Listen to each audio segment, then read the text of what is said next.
shaka we munasitara atambaye taro si ikibazo.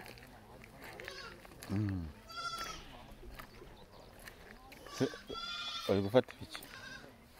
Ndi kwerekana mu gashara umushu agashara usigaye mu nkorane danje. Nibihe nibihe ukuntu nyine uri gushaka amafaranga nk'awayataye. Yego mana se wowe amafaranga tutayashatse twabaho dute?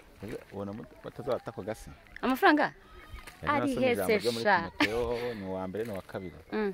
Urako tugoye kunyurwa nuko turi. None se nindukubye ko atanyuzwe? Ntago munyuzwe. Kubera kuko ukuntu muba mumeze. Iminyorerwa yanyu iteye ubwoba. Iki? Ngimiki? Kugahindura gafite. Niko. Umuntu yanyuzwe. Ye umuntu nyuzwe hari uko akora. Akora ate? Akora ate? Umuntu nyuzwe se? Umuntu nyuzwe kusubwa mufasha umuntu koko ufite imyaka 30. Ego nta 30 mfite ndakwiyamye. Sikugize tate we. Mu myaka 5 ufite ntabaramenya umuntu. Shabaruda ntukankabirize bro. Waramjyaye. Mu myaka 5. Ku myaka 30 ntarakira ubwo ndacyakize. Nyine ujya avuga ngo mwavutse. Twavutse. Ngo ndashaka umusore ngo ufite ngo ejo hazaza. None ejo hazaza heza. Ejo hazaza kandi utarahagera. Ese urahafite? Oya ahubwo uri gushaka ejo hazaza utarahagera ubundi uhaza ute? Uhaza ute? Ejo hazaza wowe urahafite. Sibyo? Abize byoshimwe n'abafundi. Aho twiganye n'abashoferi. Urumva? Ejo hazaza uhashaka hwi. Naye ndangaha ndi kubunza umuntu. Ndikumva? Sibyo wenda abandi erega burese hamuhejo hazaza. Ejo hazaza se hari aho umuntu atahabonera mu cyo akora cyose. Abandi no bibahe mu kindamuke. Koko mu byukuri. Iyo byamye kujya muvanga ejo hazaza nge biki. Ukandi agurusha gahita Valence mba. Afite ejo hazaza. Oya Valence afite ejo hazaza. Ahubwo bitabo irebye ukuntu bonambaye nyine byarancanze. Bare hari ikintu utazi. Ejo hazaza ntabwo hagaragarira mu kuntu umuntu yambaye. Hagaragarira mu ki? Mu mutwe, mu bitekerezo afite. Uhareba gute? None se reka nkubwire. Iri kuganira n'umuntu sibyo? Tuvuge. Turi kuganira. Ndi kumva mu by'uri gutekereza wowe ntago uri gutekereza ngo mvuge ngo ejo ngo nzakora iki, nta projet ufite, nta business runaka ufite. Ntabwo ubaho uwo munsi sibyo? Ubwo koko ubona amafaranga ukararu yamaze ntushaka kuvuga ngo una saving ntushaka kuvuga ngo ejo uri ikirayi urikumva biyibuze wambwira ngo wambwa ni umuntu wejo ufite ejo hazaza abandi bari gukora bagasavinga akavuga ati byibuze nejo nawe azikorere business sibyo wowe urakora nayo ukarara uyajyanye mu ndaya cyangwa ukarara uyanywera inzoga rero mu mukwiye gutekereza reka nkubaze kano kanya ariko ubundi aricyo bita basic need hari needs na necessary yes sibyo kano kanya nimba necessary kuzibona ari ikibazo iki necessary needs basic needs cyangwa se necessary nimba kwibona ari ikibazo utiri kumbwira ngo ninjye kuzigama ngo nibiki nibiki oya ni ukuvuga ngo nimba kubona basic ari ikibazo ubwo nyine uracyaciriritse banza ushake basic sasa rero the problem is that ndabyumva nyine izo kuzibona ni ikibazo ese kakanya kumbwira ngo ndaciriritse ndabyumva nyine byo pe ariko nyine ejo hanjye ntago zingo hazagenda gute ejo hawe rero birashoboka ko uzanahagira ariko abantu tureba ibyo tubona nibyo tuzi ako kana sasa nibo kana gakwiye kugira gute gakwiye kutava mu mutwe kumva nyine ko kano kanya ino shusho iri kumboneramo ariko reka nkubwire biharanire nimba ufite iyi shusho uri gukora ikintu gihinduke nyine kukubwira sibyo nyine we umva ikintu utari kumva kano kanya uhuye n'umuntu kano kanya immediately yes uramurebye ugatuye umuntu ejo hazaza afite urumva ntacyo ejo hazaza afite twanavuganye twakazize gute twagize gute rero kanya nyine ubusenda ni nk'urugero kano kanya suri ku performinga mu ibanga yego ukiza wari umeze ute nkiza itandukana ryo mu ibanga ho itandukana ry'ubu ngubu n'igihe wazaga oya njye ntabwo itandukaniro ndaribona cyane gusa itandukaniro rihari ni uko nyine ngenda bakambwira ati yo ni muto no mu ibanga turagukunda ntawe kuvugaga oya hari abandi bamvugaga mu bindi bitandukanye n'ibyo bari banzi sasa rero ikintu cya kabiri itandukaniro rihari cyane kuko uko nguko twirirwana utaraza ntabwo twari kuba twagahuye niba uko nyine tugufata cyangwa kumufata siko nagakwiye kuba ndikugeze gute umfata ndi kugufata ubwo bishatse kuvuga ikintu itandukaniro rihari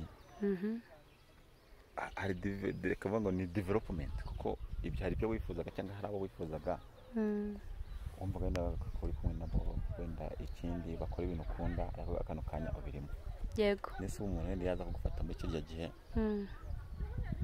utari uzi wenda ko wanagera ntanga ntiyakora akavuga ati ntazagera ubu ngubu waba yibaza iki oya byo muri rusange kujajinga umuntu umurebeye mu hazaza ntabwo twabiha imbaraga cyane sibyo ariko nanone nawe iyo ubana n'umuntu cyane ashaka kubona effort ukoresha kugira ngo ahazaza hawe sibyo uhategure nawe ntiwirengagize ko ahazaza hawe ari wowe uhagiramo uruhare kuhategura wizera ko ugomba kubwira ibintu kano kandi ibintu nkubwiye nakubeshya ni kanga ujya wumva ukumva abantu ngo bari iki bakaba bariyemeye gushakira ikisi bugumya karame urikumva vare ntabwo ari ukuvuga ngo nkubwire aka kanya ntabwo ahazaza kumva ahazaza ntabwo hari haboneka kubera ko hatari haboneka nyine sibyo ariko uri mu nzira ihashaka no muri mind yawe urumva ko uri mu nzira ihashaka sibyo ntabwo ari haboneka ariko niyo tagetse aho utandukanya na wa muntu utashobora no gutekereza ngo ejo hazaza harahari cyane hahari kumva tuvuge nko ku bakobwa abakobwa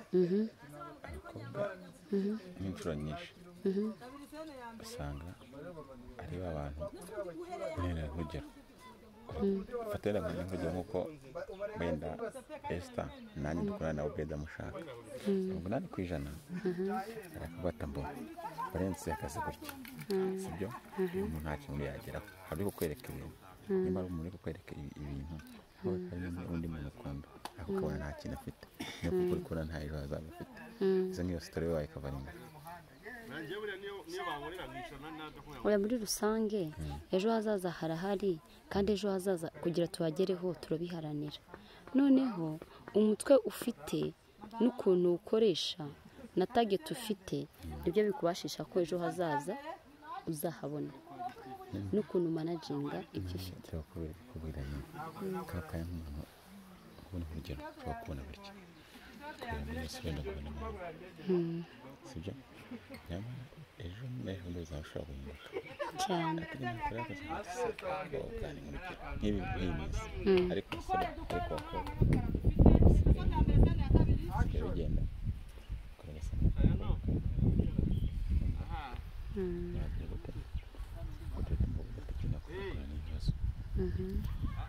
kugira ngo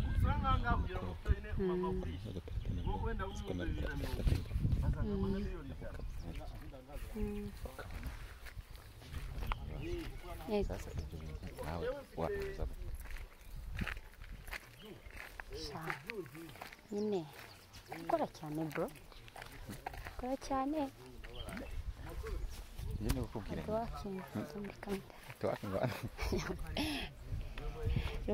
urikumva sho ni ugukora cyane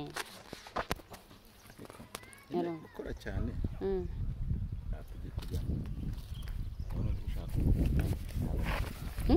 ndabona uri gushaka kunkamera nibyo uri gushaka ndashaka kugukamera bro ngo bigenda bite se ngo bigenda bite ngo nkwereke abakunzi bawe ni official nkwereke abakunzi bawe ni official ariko barebe outfit uhagaze y'icyaro amubonye Valence vare ni ugukora tutaziba shu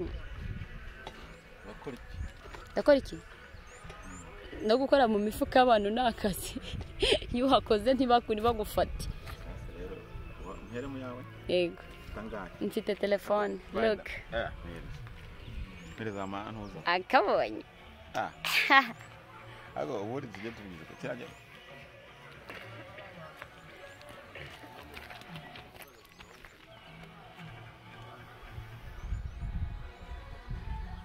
amubonye Valence behind scene ibanga mwatubonye twaje gukina mu Gashara n'ubu ngubu turi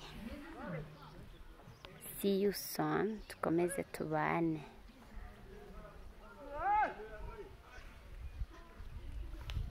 kuri abapampe bo mu Gashara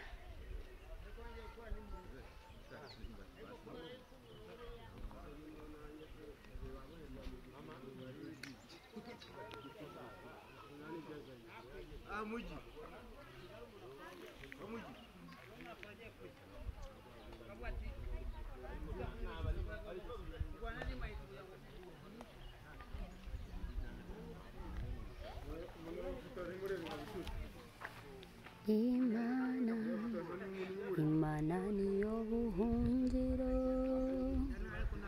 ingomezi zanjye n'umufasha utigerayo bwayo nera mu magorwa ngese ndi kubafotora ko ari wowe ndi gufotora ntabwo ndi kuba